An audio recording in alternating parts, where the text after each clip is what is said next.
guys, it's Christina from Redefine Creative, and I am back with a traveler's notebook project for Clique kits, and this is using the January Rhapsody kits.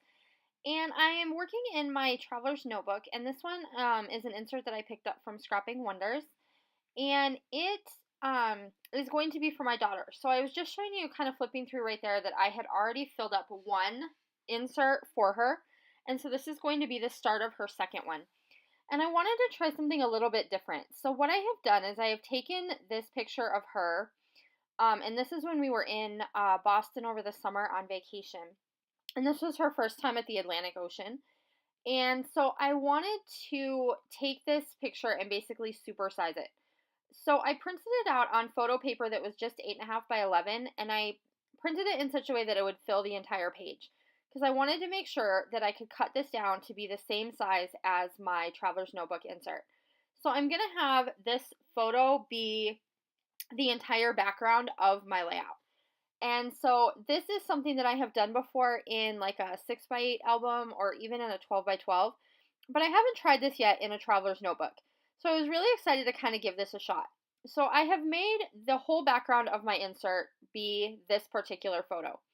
And then I'm going to take some things from the kit to do a little bit of embellishing. So this is going to be more of a simple layout today. I'm not going to do a whole ton of detail because I really want that background picture to shine. So this is something where you can take just a few elements from your kit and kind of layer them together to create some interest. And that's what you're seeing me doing right here. So I pulled a bunch of pieces from the Vicki Boutin ephemera pack, as well as one of those little vellum butterflies, and that is from the Bohemian Dreams set of ephemera that we got in this particular kit. And then I also grabbed that little tab that I'm going to put on the side that says favorite. And then I'm going to take and grab a couple of stickers out of this sticker book. And this is the one that came in the Traveler's Notebook kit itself. And so this is from Simple Stories, and it's their Carpe Diem line, and this one is called Bliss. And so I pulled out that little word that says vacation in script, and then I also pulled out that little arrow with the heart in the middle to go down by my tab. And so those are going to kind of be some little additional details. And I'm just kind of attaching everything. I used some adhesive, but then I also am going to take my tiny attacher and put a couple of staples in each of those spots just to make sure everything stays together. So I'm really kind of a little more aware of how I adhere things together when I'm putting them in my traveler's notebook, because these are things that are not necessarily going to have, or they're not going to have, a page protector. So when I'm working in my 12 by 12 album, I'm not quite so concerned about making sure that everything is well adhered together. Obviously I want my adhesives to stick, but it isn't the end of the world if something moves around a little bit. Whereas in my traveler's notebook, because it doesn't have that protection, I want to make sure that everything, is going to stay in good shape. It's not going to get ruffled up. The edges aren't going to get, messy. So I do make sure that I'm attaching things a little bit more kind of forcefully in my traveler's notebook. And that's where you'll see me use the tiny attacher a lot.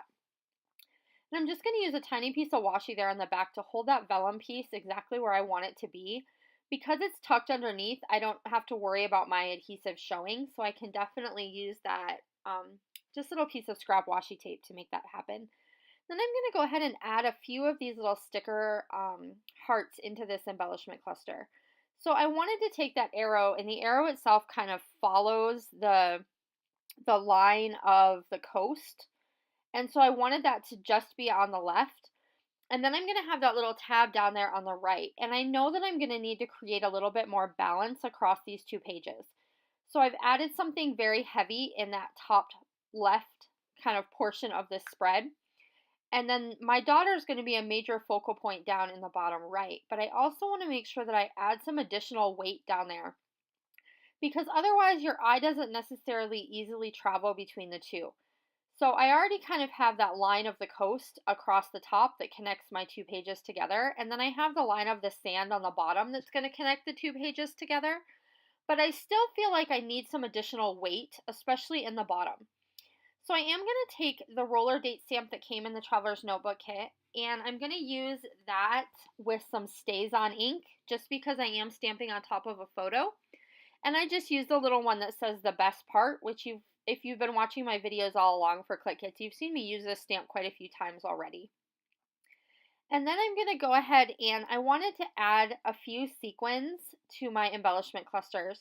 And I originally pull out the bigger ones that are silver in color, and I liked the color, but the size was almost too big of a scale for what I was doing. So I went back and added the little teeny tiny purple ones instead. And then off screen, I just took a black Sharpie and wrote a letter to my daughter kind of in the sand down there on the bottom. Each page in her traveler's notebook is a letter from me to her, kind of talking about an experience or part of her personality. So I definitely wanted to carry that element over onto this page as well. And so this letter just talks about the fact that this was her first time on the opposite side of the country, first time at the Atlantic Ocean, and how she kind of feels the same way about the ocean that I do. And so that's going to do it for this layout. I hope you enjoyed seeing how I took a traveler's notebook and used a photo as the entire background. And I hope I encourage you to try that in your traveler's notebooks as well. See you again soon. Bye.